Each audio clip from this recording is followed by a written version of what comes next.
Good morning, all, and welcome to another Rotary Club of Nassau Sunrise weekly meeting.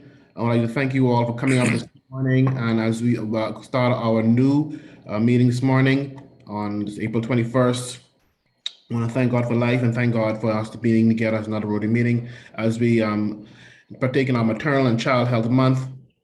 I'd like to call this meeting to an order. And this morning, to start off our meeting, we'd like to have an invocation, and I would ask Director Patrick to give us our invocation for this morning. Good morning. Let's pray. Heavenly Father, in the precious name of your Son Jesus, we come thanking you, Father God, for allowing us to come one more time, Father God. We realize that it's only because of your grace and your mercy that we are able to come again. So, Father God, we come thanking you. We come praising you, we come exalting you and magnifying your name because you and you alone is worthy to be praised. And so, Father God, as we go into this meeting, we ask you to continue to be with us, continue to guide us, and continue to direct us. These and every blessings we ask in the precious name of your Son, Jesus Christ. Amen. Amen. Thank you, Patrick. We'll now have our loyal toast by tomorrow, Rotarian tomorrow. Good morning, Rotarians and guests. Let us please raise our mugs, glasses, tumblers to the Commonwealth of the Bahamas. To the Commonwealth of the Bahamas. Thank you very much, Tamara. Appreciate it. As we customary fashion, we like to welcome all of our guests and visiting Rotarians. At this point in time, I'd like to invite our Secretary Akima to do the honors, please. Thank you, President Therese, and good morning to all. Visiting Rotarians, guests, members, good morning. I'd like to say a good morning to our guest speaker, Mrs. Guerda Kalma. I hope I am pronouncing your first name correctly. Thank you for joining us so early this morning. We look forward to your presentation as well as our co-presenter, Dr. Sean Saunders. Thank you as well for joining us this morning. We do have, to my understanding, a Rotaract, Rashanda DeVoe, who's also a prospective member, hoping to join our club very soon. Thank you, Rashanda, for joining us this morning. We do have another visitor from what I can see, but I will leave it open to a member. If that is your guest, please introduce your guest.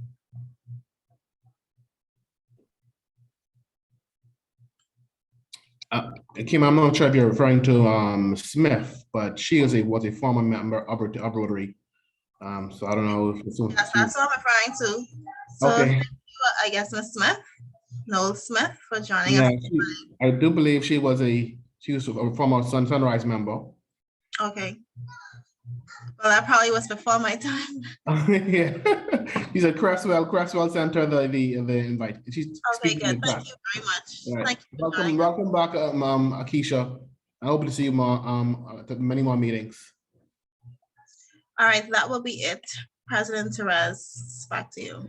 All right, thank you very much, Akima. This morning now we'll have our announcement of our raffle, and I'd like to ask Director Tanisha to give us our announcement for our raffle this morning. Raffle prize. Good morning, everyone. Happy Thursday. Thank you very much, President Therese. This morning, our raffle prize is, shall I say, a handy one.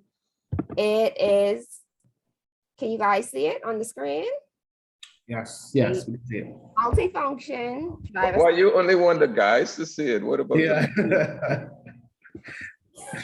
Ladies and gents, can you see it on the screen? So it's a multifunction driver set. This is very handy and very great. You can keep it in your car, or you can keep it at the office, or use it at home. So we're going to be raffling off this prize, 1 for 5, 3 for 10. And everyone can participate. To those visiting with us, you can purchase the raffle ticket, and you can just be in contact with any member in the club, and they will tell you how you can pay or get the funds to us. So that's 1 for 5, 3 for 10. Please support the raffle. Thank you very much. Back to you, President Therese. Thank you, Tanisha. Like Akima noted in the chat, is a good Father's Day gift for any persons or anybody would like to So please put your fines, your raffles amount in the chat, please, this morning, so we can have a good raffle this morning. I'd like to invite Retiring Father Palacios to come and give us our jokes and fines for this morning. Good morning. Good morning. Good morning, Father P. So good to be alive. Dino, how you doing? Excellent, sir. Excellent. Yourself. Good. Great, man. Back from Rumkey. That sounds like a $5 fine for talking. How did you know? How did you know, man? You rebuked Tunisia. Only the guys? I just asked a question, that's all. All right. Just give me $3. Do you have $3 in your pocket? I just asked a question too. An extra $3 for incoming President Dino. Not incoming. At some point, you're going to be president. Yeah. Yeah, a little way down the road, so you get plenty time to build up some more cash. Yeah. Tunisia, while Dino was actually very much in order, so you caused him to get fined for talking only about the guys. This equal opportunity, and a woman should not be making that kind of cardinal mistake. Give us $5 for that. I only ain't charge you 10 because you're usually so good with the raffle, and we thank you very much for raising the funds. But then everybody, this is Easter week, and everybody ought to be in fine form, whether you believe in the resurrection or not. Let us all put in a combination of happy dollar plus resurrection dollar, and let that be $5 altogether. So Dino gets hit a little harder, so does Tunisia, but I know in the spirit of Easter, they will rise again. Okay, that was a lovely prayer, Patrick. Wasn't one of the canned rotary prayer, so you must have plenty to give God thanks for, so put in an extra $2 for that. You, Mr. President, when I came on, you only said good morning. When Tunisia came on, when Akima came on, you said, good morning, Tunisia. Again, you discriminated. You didn't recognize me, but put in an extra $2 for that. Not a problem. Who's that laughing? Who's that laughing, squawking like that? Who's that? Hey, y'all have to let Father P do this more often, man. He's been saving up all of this, man. All for the cause, all for the cause. Okay, what I'm going to do this morning is just give some inspirational quotes. A little lengthy, but I know we've been in church, but I mean, we ain't been. Anyway, this one says, hate no one, no matter how much they have wronged you. Live humbly, no matter how wealthy you become. Think positively, no matter how hard life is. You know, that kind of way. Give much, even if you've been given little. Forgive all, especially yourself, and never stop praying for the best for everyone. It goes on, another writer goes on to say, when your wealth increases, improve your standard of giving rather than your standard of living. Goes on to say, a person who feels appreciated will always do more than what is expected. And we could go out on this today. Let your smile change the world, but don't let the world change your smile. Everybody smile. God bless you all. Have a great day. Thank you very much, Father P. Please be reminded of the fines this morning, and to ensure you I'll find myself an extra $5 for the good time I had in Rumkey. And I didn't have to spend no money in Rumkey, so I should have an extra $5 to put in. Okay? Thank you very much. God bless you all. All right. We will put the bank account information in the chat. If not, the treasurer's not online, I'll post it before the meeting's over, so persons will know where to deposit their funds on the bank account. Thank you, good. Thank you once again, Father P. I will allow to invite Gwen to give us our birthdays and anniversaries this morning. Hi, good morning, everyone. Good morning. It's good to be back. Feels like I've been missing. So we had 2 birthdays this past week. On the 17th, we have birthday twins, Rotarians Huey and Jamie. They both celebrated. Hope that they had a wonderful time, and may God continually bless them. That's it for the birthdays. Thank you. Thank you, Gwen. Appreciate it. I would now like to open up the floor for any announcements this morning in the club.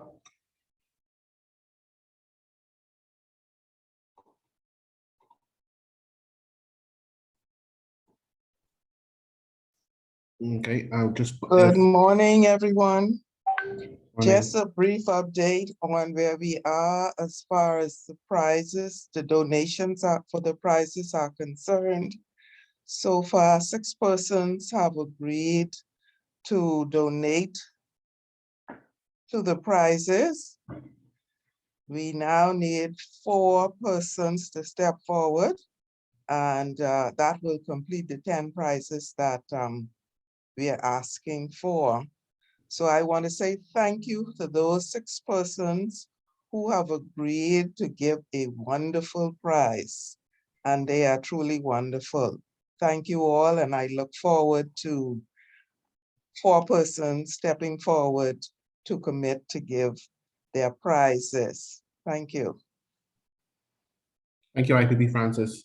Just to piggyback off of it, I think the start date of the raffle is on May 2nd or 3rd. I'm not sure.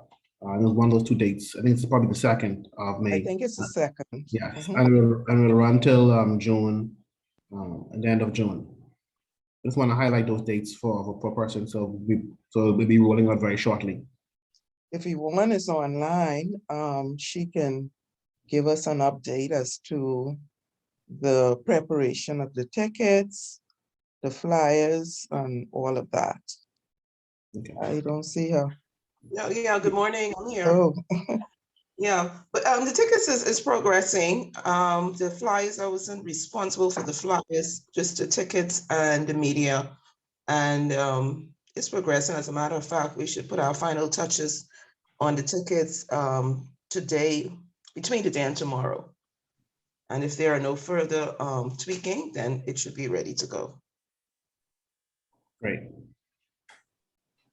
Thank you very much, ladies. I appreciate you're keeping us abreast of what is happening. Excuse me, are we going to have any of the tickets for electronic sales? How do you plan to do that? yes, we will, definitely. Okay, so we could just send it out to our friends just like that and have them buy and deposit onto an account. Is that the easiest way? I don't know. What are you thinking? All of that information will be coming, but there will definitely be online sales. Okay, We're great. reaching out to the entire district. So it means that, yes, the banking information will be available for persons abroad who are purchasing tickets online. They can also make their payments as well. Okay, I find that very effective. I've been doing it even before it was electronic. Just send it to your friends and tell them where to put in the $10 or the $20 or whatever it is, and tell them you would write up the ticket and not even charge them extra. So tell them they're getting a little bonus. Right, Dino? Would you say, Dino? I might have done that to you one time. I don't know. Well, Father P, I can't disagree with you. That sounds like a plan. Yes. Yeah, let's do that, man. All right, let's do that. Okay. Okay. Are there any other announcements this morning? We also like to, we'll take it at this moment. We like to take time to give a video presentation this morning. And I would ask Tanisha, are you able to upload the video? Yes. 1 second.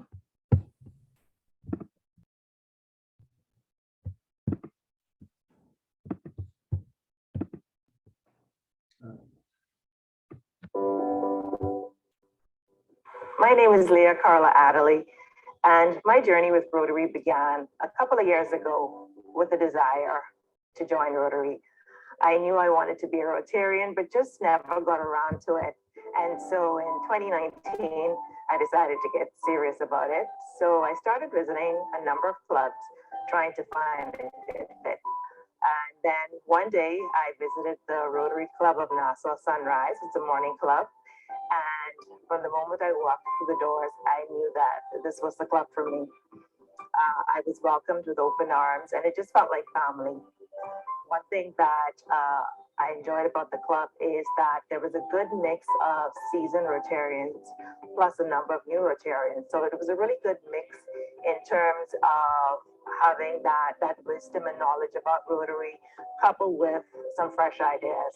And so my experience with Rotary has been nothing but amazing. The motto, service above self, means that it's not just about you, it's about the village that we are. And while it may be good, of course, to give monetary donations, it's just as important to give of your time. I am proud to be a Rotarian and would encourage anyone who's interested to just go ahead and do it.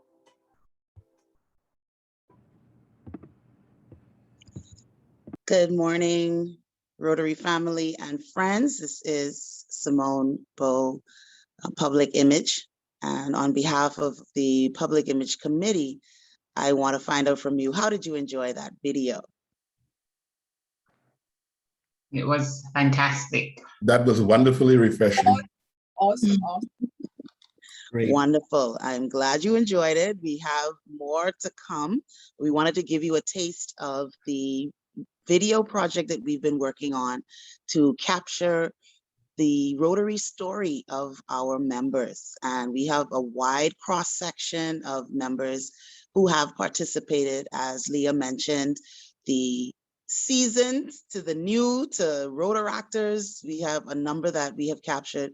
We still have more people that we need to participate. And so we'd love for you to reach out to me or any of the other members of our committee. That would be Duran Humes, Keith Roy, Kemi Jones, or Tanya Woodside. You can reach out to any of us to express your interest in being a part. As you can see, it's not long and it's nothing complicated, just for you to share why you joined Rotary and why others should join Rotary.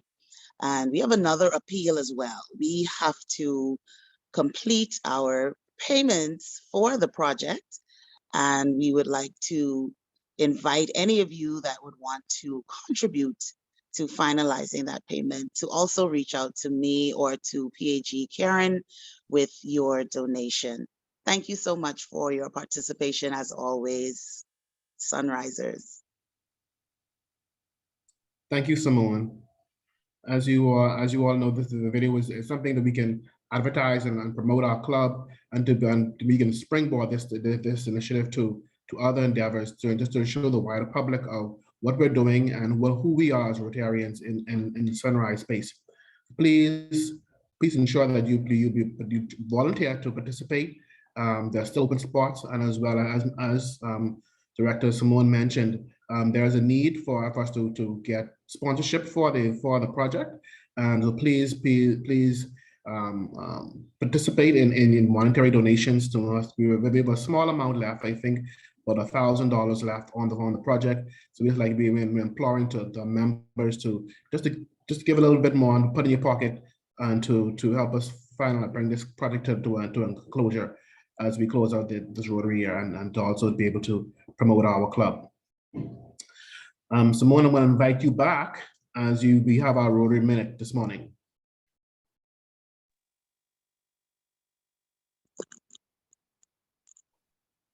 Thank you, President Therese. Just one second.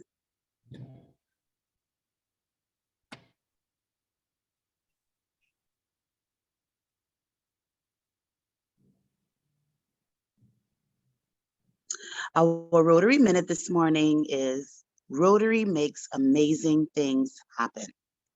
The Rotary Foundation reaches mothers and children in need by giving communities the help and training they need to take control of their own maternal and infant health care. Rotary makes amazing things happen like mobile prenatal clinics. Haiti has the highest maternal and infant mortality rate of any country in the Western Hemisphere. Rotary provided a fully equipped medical jeep to volunteers and midwives to reach mothers and children in remote areas. Cancer screening. Rotarians provided a mobile cancer screening unit and awareness training around Chennai, India, where there is a high mortality rate of women with breast and cervical cancer due to late diagnosis. Preventing injuries and deaths.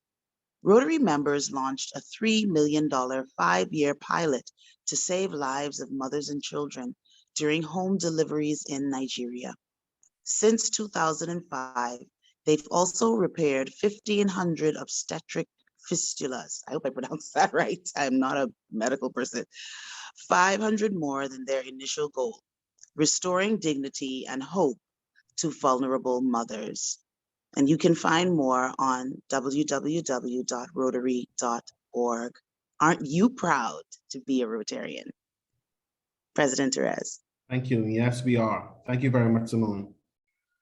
As we come upon our time for our speakers, I'd like to invite Rotarian Keith just to introduce our guest speakers for this morning.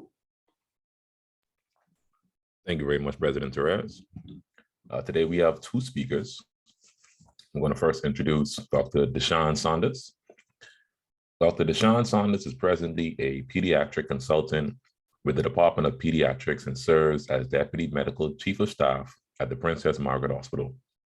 She completed undergraduate studies at the College of the Bahamas and Acadia University, where she obtained degrees in biology and chemistry. She then furthered her education, completing her medical training at the University of the West Indies Faculty of Medical Sciences. Dr. Saunders feels that the foundation for a healthy life is established in childhood, which is what makes pediatric medicine so special. Dr. Saunders completed postgraduate training in the field of pediatrics through collaboration with University of the West Indies and Princess Margaret Hospital. She loves the field of development and behavioral pediatrics and is certified in autism diagnostics through training with Vanderbilt University.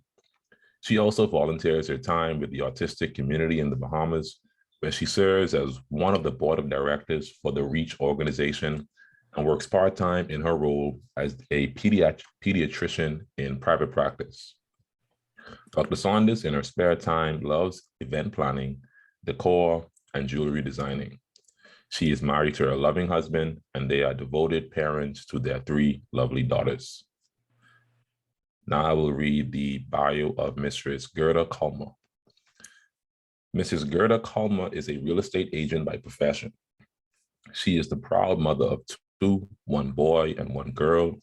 Her son, Isaiah, was diagnosed with autism spectrum disorder at the age of 3. Now 5, Mistress Kalmer describes her journey as a roller coaster. Her faith in God plays a crucial part in her journey. Mistress Kalmer is honored to be Isaiah's mother, and she would not trade him for anything in the world. Let us now welcome both Dr. Deshawn Saunders and Mistress Gerda Kalmer. Good morning, and thank you for having me this morning. So, as a member of REACH, I know that the Rotarians and the world has looked at April as Autism Month. And so we found it fitting that you asked our group to present. And so my job this morning is just to talk a little about autism and awareness, and so that we can make our public more aware of one of the challenges that we face. All right, so when we look at autism, what is autism? That's always the first question. And so autism is a neurodevelopmental disorder that affects kids in 3 main domains. So one is social skills. So for instance, these kids may have minimal eye contact. They may not want to play with others. They prefer to play to themselves. Communication challenges, including sometimes speech delay. This kid may not be able to talk, or if they can talk, they're not speaking in a lot of words, and behaviors. And so when we look at behaviors, sometimes their behaviors are restrictive and repetitive. So what does that mean? A kid may want to just stare on your phone all day, watch shows over and over, rewind it back. This is the part that I liked, rewind it back. Or they may just want to play with particular toys. So those are the 3 main areas that would affect autism, but I'll talk about it a little bit more.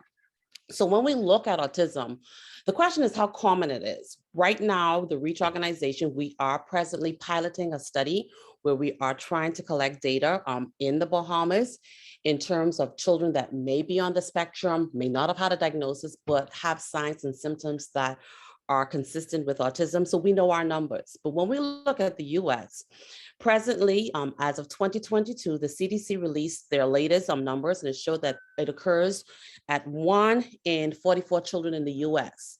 Definitely more common in boys. So the ratio is 4 to 1. For every 4 boys, there's 1 girl that is diagnosed. And when we look at children with autism, they may show developmental differences from early. And so from babies, there may be subtle changes that parents and clinicians may not be able to pick up. But as these children get a little older, usually around 2 to 3, it is a lot more evident. And so when we look at our pediatric population, every child is different. And so some kids may have similar symptoms, some kids may not have. And so sometimes it's difficult in diagnosing very early. So the question is always asked, why is there an increase? So when we looked at the numbers last year, it was 1 in 51. The year before, it was 1 in 56. And so, there are a lot of theories, a lot of myths that are circulating, but one of the reasons, or a few of the reasons why there are increasing cases, first of all, is public awareness. So forums like this here with the Rotary Club, we also do a lot of social media. We are in the news. And so people are aware. And so autism is something that is a lot more commonly known. And I'm sure if we look at every family grouping, there is probably friends, there's probably one person that where autism affects that family. And so other reasons why we see an increase is also the broadening of the diagnostic criteria. So when we look at the Diagnosis and Statistic Manual for Mental Disorders, we were now able to redefine or classify autism. When we looked at autism or kids with mental delays, in the past, most persons were thrown into the same basket. And so we call it intellectual disability, but back in the day, they called it mental retardation or slow. And so when we saw a kid that was not functioning normally or not developing like they should, everybody was thrown in that one basket. But with the development of early diagnosis, we were able to pull a grouping of kids out of that basket. And so that is also one of the reasons we're likely seeing an increase in our numbers, because we're able to diagnose. Other reasons for the increase is also the availability now of early diagnosis. Presently here in the Bahamas, we can diagnose kids from as young as 18 months. Most kids are usually diagnosed between 2 to 4, and even later. Some persons are in adulthood and are just being diagnosed. And so we can see that early diagnosis has definitely changed the numbers, because we're now picking up kids younger. And then not only that, earlier intervention. So if we were able to pick up kids, we're able to start therapy, which I'll talk about just for a few minutes later down on, and see an improvement in our kid. Other reasons for the increase in cases is one, in terms of when we look at our populace, persons with higher socioeconomic status are usually sometimes able to access services. They can jump on a plane, go to the US and have a kid diagnosed from as young as 12 months. And so that there is a big concern for the autistic community in terms of the resources, availability, because when we look at the government sector, they really don't start diagnosing in the government sector until 5. And so that's a big challenge. So these are some of the reasons we see an increase. So I just thought I'd put this chart up just to talk about what regular development is, because a lot of times, we see our babies, we're all goo-goo and gaga, we're looking at the smiles, but there are certain things we as pediatricians look for. So when we look at autism, it affects two main areas. And so when you look at a 12-monther, what should a 12-monther be doing by then? So socially, they should be playing games with you, interacting, clapping. Language-wise, they should be waving bye-bye. They should be able to now call the parents' name, mama, dada, nana, and they should be able to understand no.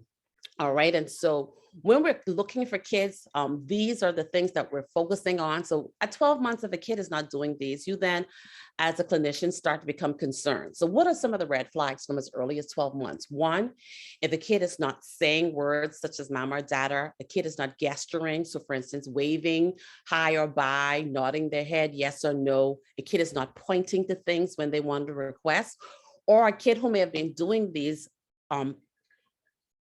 stuff is now regressing. So meaning that they may have talked before, now they no longer have words, or this kid used to smile and play with you, they're no longer smiling and playing. These are all definitely a concern. When we move on, so I'm moving up. So we went from 12 months to 2 years. By 2, a child should now be verbal. So by 18 months, a child should have at least 6 words. And by 2, approximately 25 to 50 words in the vocabulary. So these kids should be speaking in 2-word sentences. Give me that. No, mine. That's mine. More milk. They should also be pointing to requests. So instead of just taking your hands and carrying you to things, they should be pointing to point for the water, saying, want water or want juice. They may not necessarily be using pronouns as yet, but they should be a lot more verbal. They should have more gestures, such as blowing kisses, nodding yes or no, and other things in terms of social situations. They should, when they see other kids, they should want to play, be curious. And so when we notice that we're not seeing these normal developmental milestones, we then become concerned. So some of the red flags and delays in the first 2 years, one, as I said, not pointing, not imitating, a decrease in the amount of words. So when we look at an 18-monther, as I said, they should have 6 words, and a kid should earn a word a week. And so by the age of 2, we should have at least about 25 to 50 words. And so if you have a 2-year-old who's not verbal, still babbling, you then have to be concerned that, hey, what is going on? Why is this kid having delay? So when we move on at 2.5, as you see, when we look at our developmental milestones, they should continue to improve. And so they should now be using pronouns, pointing in books, identifying car, boat, apple. They should be a lot more verbal, playing a lot more, showing you things, look at me, sharing things with you. And when we're not seeing this, once again, as clinicians and even parents, you have to once again be concerned. Why is this kid not speaking in sentences? Why does this kid not understanding simple instructions? Why is this kid not playing make-believe? Why does this kid not want to play with other children? Why does this kid not look at me? And when we see this now starts to open up the Pandora box. Is this autism or some other developmental concern? So when we look at autism, some of the things that we may see, one, a kid may not keep eye contact or very minimal. They may not show response to your smile, or for instance, if you were sad and crying, they have no response to it. So like they not to say they don't understand your feeling, but it's a confusing thing for them. They may not look at objects like what you're pointing. So for instance, if a plane was passing by and you point to say, oh, look at the plane, they're in their own world. And so they're not even observing. And so that's something that we call joint attention. Other things in terms of requesting, they may not point to say things. They may just walk, pull your hand, then rest your hand on top of it. And then you're supposed to understand or interpret what they want.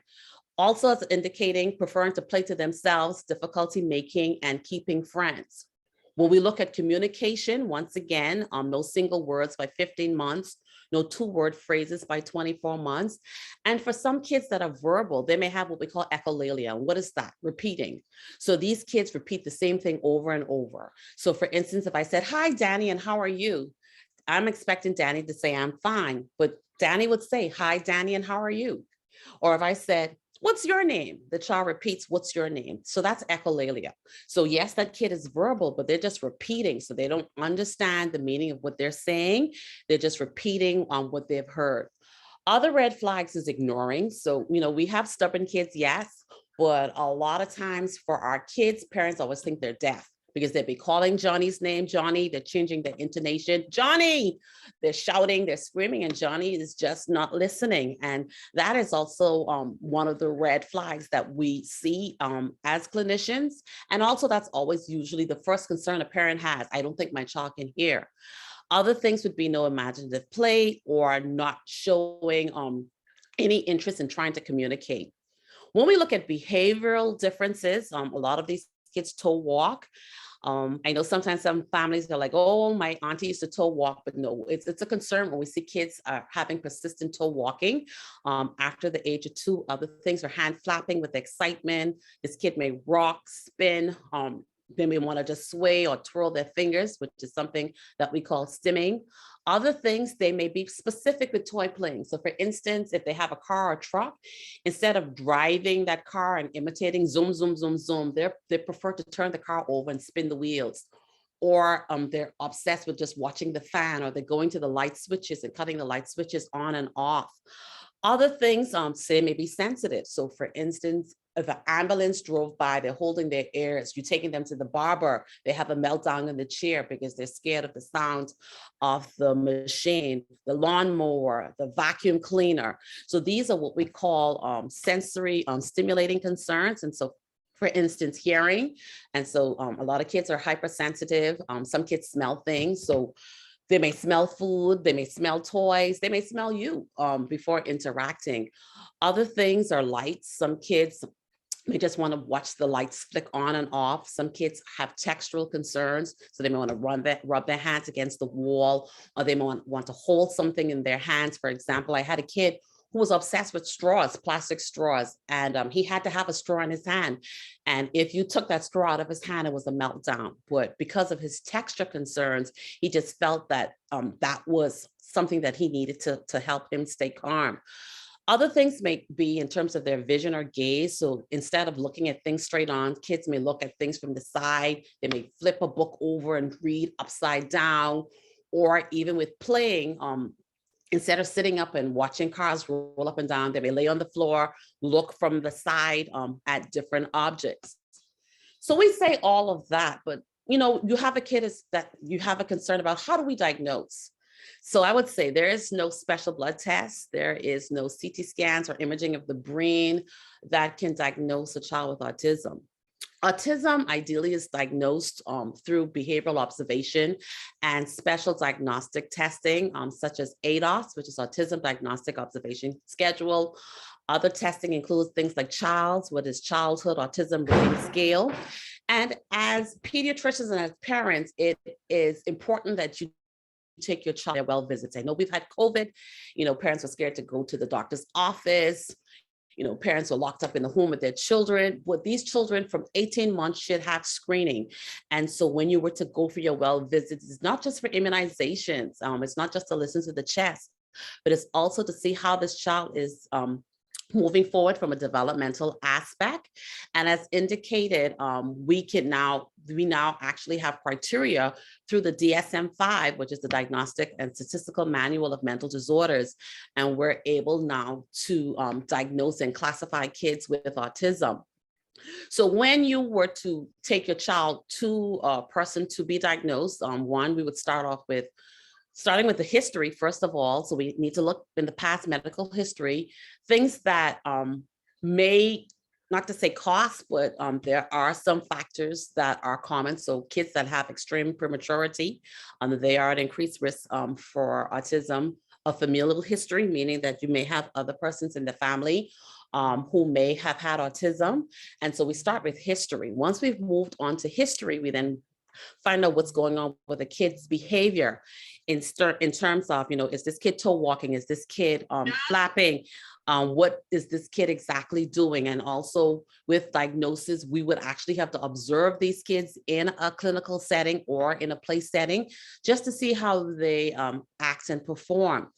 Other assessments would include checking their language, also looking at their cognition, brain function, looking to see their adaptive abilities, how they're able to adapt in certain circumstances, and also their sensory status. And once again, that goes back to our senses. So the senses of taste, touch, smell, hearing, and sight. So we need to look at all of those so we can come together with a global picture during our diagnostic process. So as indicated, we also need to check medically just to make sure there's no syndrome. So we have to do neurological exams, looking at the skin, looking for patches, looking at the size of this kid's head, looking to see if this kid can walk, because this may not be autism. This may be some other developmental delay. And so you have to be very thorough in terms of your examinations, also just taking your histories, family histories, so we can confirm the diagnosis. When we look at kids with autism, autism just doesn't sometimes stand alone. They can sometimes have other illnesses holding hands. So for instance, some kids may have sleep disorders. They can't sleep at night. Some kids may have seizures. Other kids may have ADHD, which is inattention hyperactive disorder. And so these kids are busy. So we describe them as, parents would say they're like a car nonstop, just busy. They can't sit still. They're always fidgeting. As kids get older, they may have anxiety, depression, mood disorders.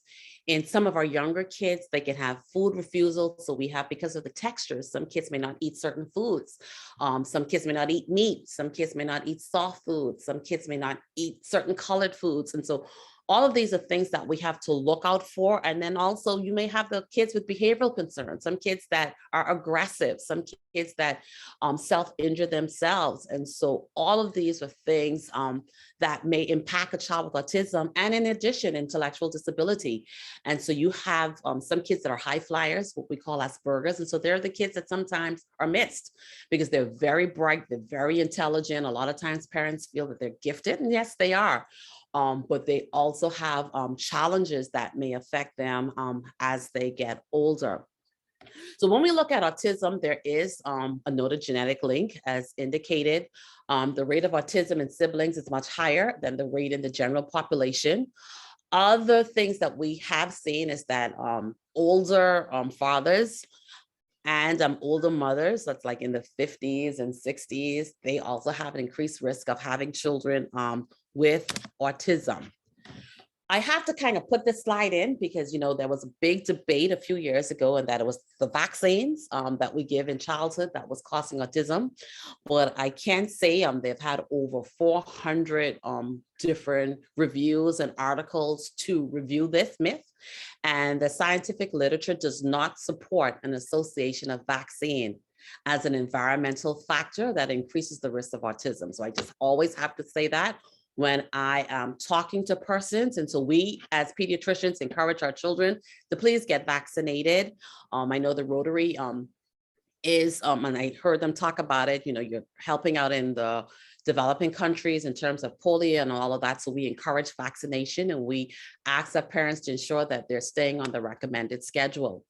How do we manage these kids? I've talked about autism. Okay, yeah, we have autism, now what? So there is no medication that fixes autism, but there is intervention. And so what does this intervention include? So this intervention focuses on the deficits, such as the social communication and the interactions. So things like speech therapy, behavioral therapy, occupational therapy. And what these therapeutic modules aim to do, they aim to maximize functional independence and also to help with learning. They also try to minimize and prevent problem behaviors that may interfere with a child's functional skills. So for instance, if a kid is having excessive tantrums, food concerns, this is where therapy comes into vein. So our interventions for children with autism includes educational practices. So sometimes these kids may need to be placed into a special classroom setting, smaller group settings. As I said, they may need therapy, and in some cases, behavioral intervention. And so this is just a listing of some of the therapeutic modules, such as speech, occupational, ABA, educational interventions, and sensory therapy. So in summation, the red flags, avoidance of as soon as I can, John. Kids wanting to be alone, also toe walking or hand flapping with excitement, repeating or echoing phrases and words, repeating actions, limited verbalization, and sometimes changes in intonation. So we have some kids that talk like actors, or I had a kid the other day, he was 9, and he speaks like he was born in England. And, the parents was like, he was doing that from he was a baby. And so I'm like, we have to definitely look into that. Other red flags are lack of gestures such as nodding, waving, and pointing. And so this just gives a nutshell of autism. Autism is big. I could talk about it for hours, but I know our time is limited, and we also have another speaker from Reach. And so just to have our contacts up. So Reach, as it's indicated, an NGO, and so we're a non-governmental organization. And so we offer services to our children. And so we offer free speech therapy. We have lots of fundraisers. We usually have a summer camp where we try to give free services such as the occupational, the behavioral. And so we're hoping with COVID, if it settles, we may be able to have a summer camp. We haven't confirmed this yet, but we're asking for your support, whether it be monetary, whether it may be volunteer work. And we have an annual fun run walk coming up May 21st, and we're asking everybody to support. And our contact information is below. And then I'll now open up for our other speaker from Reach. Thank you. And I can take questions at the end.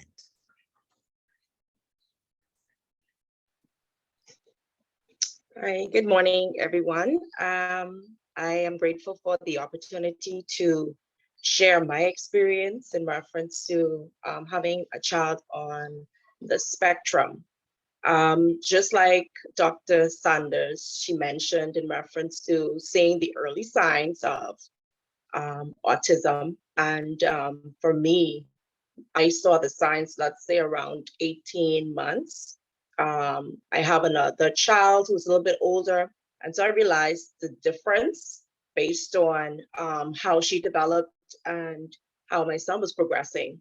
And so I waited a little while. I went to the doctors, and the doctor was like, boys for the most part normally delay in speech. And so I took that and just watched and hoped that it wasn't anything, serious or anything in reference to his developmental state.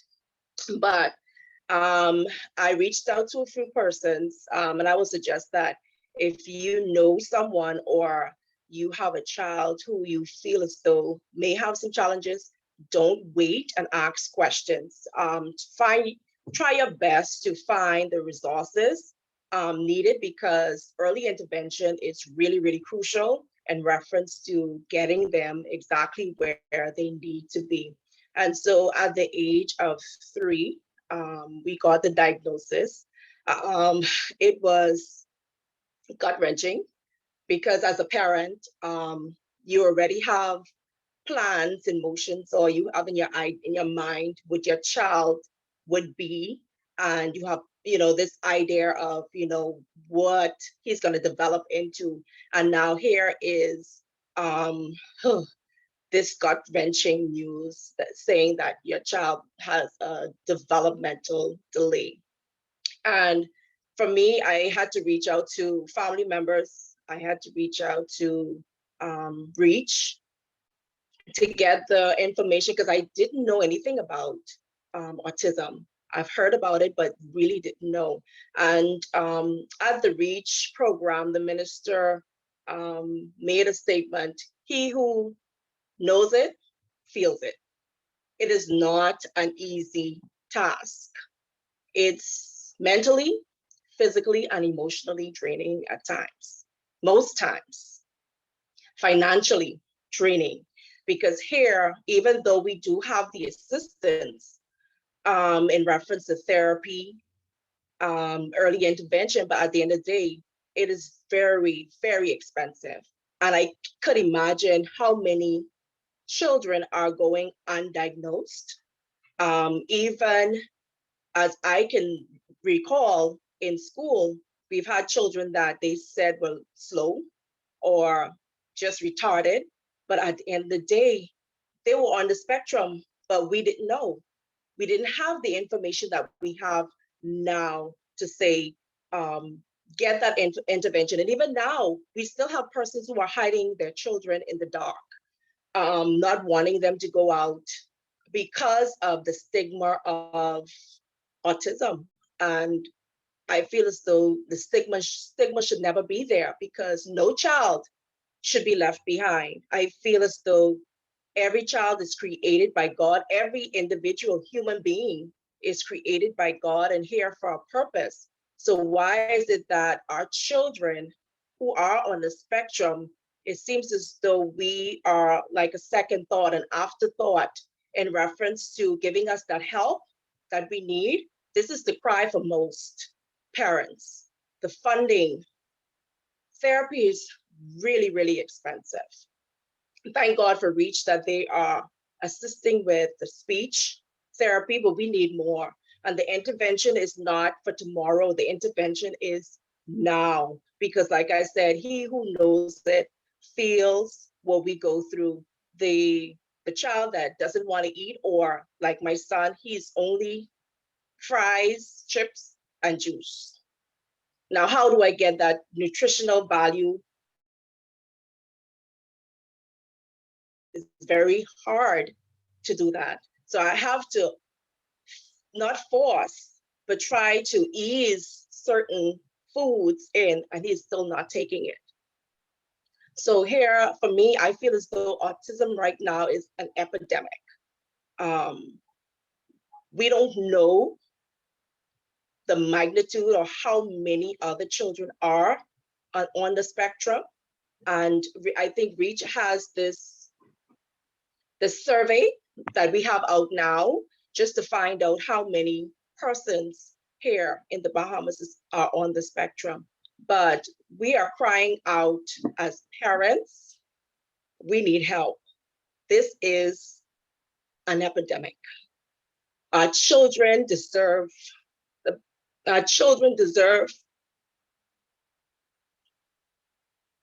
sorry.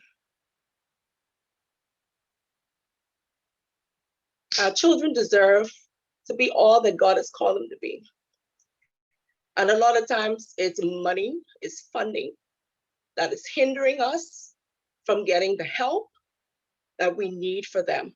I've heard stories of parents who, and it's very encouraging, because who child has who child is on the spectrum, but is more on a severe level. But at the end of the day, I've heard where my son never spoke, but now he's speaking.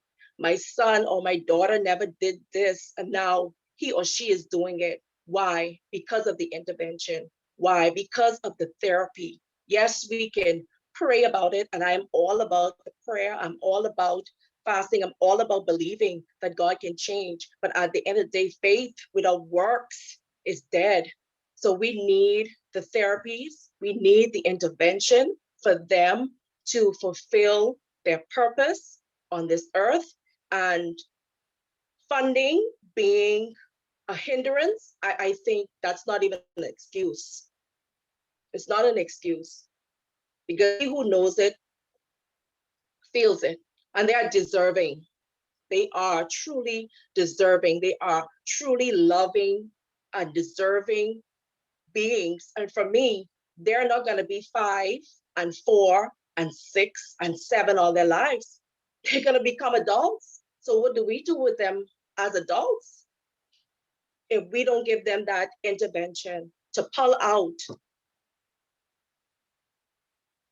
everything that is within them? I've seen a drastic change in my son. So I am a testament that early intervention, it works. But at the end of the day, most individuals cannot afford the therapies and inclusion. Like it amazes me the way he interacts with other children now. Before then, there were no eye contact. There were no initiation to play with other children. It was a seclusion. He would spin things. He would never play with toys the right way. He would line them up, all of the signs. But now he's doing so much better, and things that I thought he could not do, he's doing because of the intervention, the therapies, ABA, speech therapy. But we need help. We need the help. We need the assistance. However you can assist, we need it. Because at the end of the day, they're not going to be 3, 4, 5, 6. They're going to be adults. And what are we going to do? The government will be on the government's shoulder for the rest of their lives. And then that is my plea. And then this is my sharing my story. And many, many, many, many, many, many more have the same story, have the same cry, have the same request. We need help. We need intervention. We need more therapies. We need more therapists. We need more. So thank you so much for allowing me to share just a little bit of my journey. It's not easy, but I know that God did not bring me or my family to this, not to bring us through it. And I'm believing that every child with any disability, they are fearfully and wonderfully made by God in his image and his likeness, and they are here for a purpose, and it is our job to do justice. It is our job. So thank you. I pray that you all hear our cry and our plea, and however you can assist, it's greatly appreciated. Thank you.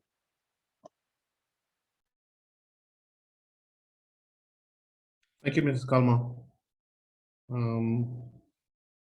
I'd like to open up the floor for any questions or comments this morning. Good morning, Rotarians and guests. I am overwhelmed. Ms. Kalma just shared my story.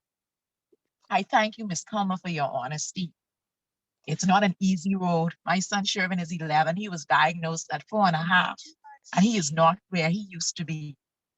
And I thank God for the provision that we have. Not all people have that. And this is where the plea is so important for us to get this morning. We have insurance. We are able to use that to get into therapy sessions. I know about being in occupational therapy twice a week, speech therapy twice a week, seeing the neurologist, the CT scans, the brain thing to make sure there are no seizures, all of that. It's a marathon. So I thank you for sharing. I thank the doctor for saying the signs to look out for, because a lot of parents are seeing it and they're afraid. They don't want to step out to go and get their children tested. And so if you have a friend or a family member, or you see something in a friend or family member's child, I would say find a nice way to say it, because I've heard horror stories where people were told off when they said, I see something in your child, and they don't want to accept it or acknowledge it. But earlier, the better, so that they can know what's going on, and treatments. Thank God for my son have been working. And I just give God thanks for the presentation this morning.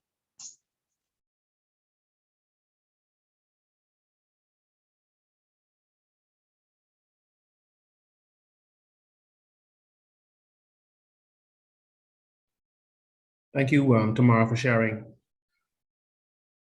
The other comments? Right, go ahead.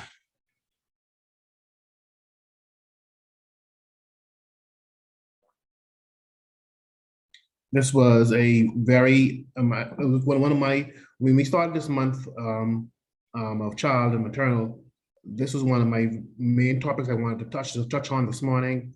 I personally know of a family that has gone through the effects of having a child on the spectrum of autism. I know the challenges that they have personally. One of my closest friends have it. So just want to say that I know the club will be making a contribution towards reach to assist you guys. This is with the intervention and the programs. So this is something I want to point out from the club standpoint of view. I know, Dino, you want to comment? I was leaving the floor for comments before I do the vote of thanks, but it seems to me like everybody, the silence in the room is just deafening. It speaks so loud about this problem, and this is near and dear to Rotarians' hearts with our autism classrooms and our reading, but it is near and dear.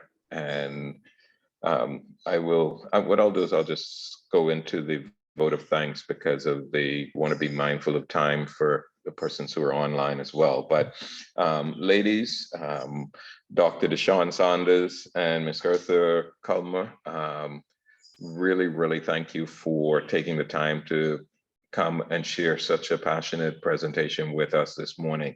Ms. Culmer, the courage, the bravery to come and share your story into a room of strangers. We thank you so much for that, and we encourage you to continue to do that and know that we have your back in that. Dr. Saunders, you have me a little bit nervous now. I'm looking at all the little signs and stuff, even with me or with my kids, and wondering, I know that we're not supposed to just look for one thing, but at least you've pointed out so many ways that we can now be more alert and pointing us in the direction of what to do and where to get more information, whether it be the pediatrician, but it is your information this morning is invaluable. And we thank you both so much for taking the time to come out and to share with us. We have a small token, a Rotary mug that we'd like to get to each one of you. And so we'll get that to you a little bit later, but thanks on behalf of the Rotary Club of Nassau Sunrise so very, very much for your time this morning. Thank you. Thank you, Dino. Thank you for having us. It's our pleasure. Let's also like to highlight before we going to wrap up. There are a few guests that are here supporting Dr. Saunders. I think there were Dr. One second. We can look on the chat. There's a Pedro Neely and Kyle Saunders. They're also here supporting the Dr. Saunders as well for their presentation this morning. I just want to highlight persons who came online to support Dr. Saunders this morning, as well as students from UWI. As we wrap up, I would like to invite Tanisha to give a raffle drawing this morning. Thank you, President Therese.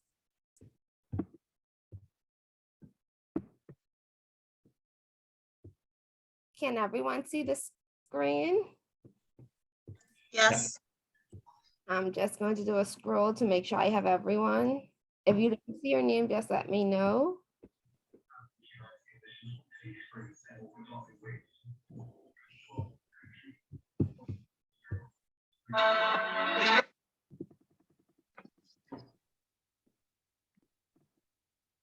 Here we go.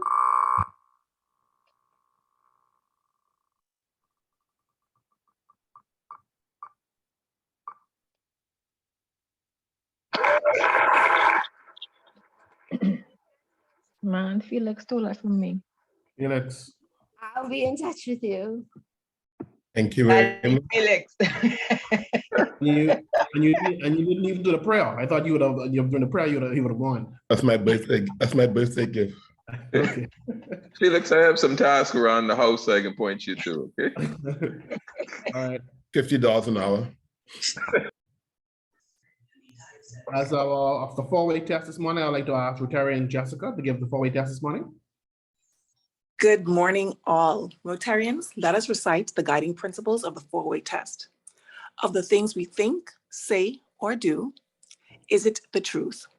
Is it the truth? Is it fair to all concerned? Is it fair to all concerned? Will it build goodwill and better friendship? Will it build goodwill and better friendship? Will it be beneficial to all concerned? Will it be beneficial to all concerned? And the final toast, I would like Jerice. Good morning, all, to Rotary around the world. Rotary Around the world. Thank you all for coming out this morning. Have a blessed day. And thank you again for our guest speakers this morning. Very informative. And you will be hearing from us in the coming days. Thank you very much and enjoy the rest of your day. The meeting is now ended. Have a good day. Have a blessed day. Thank you.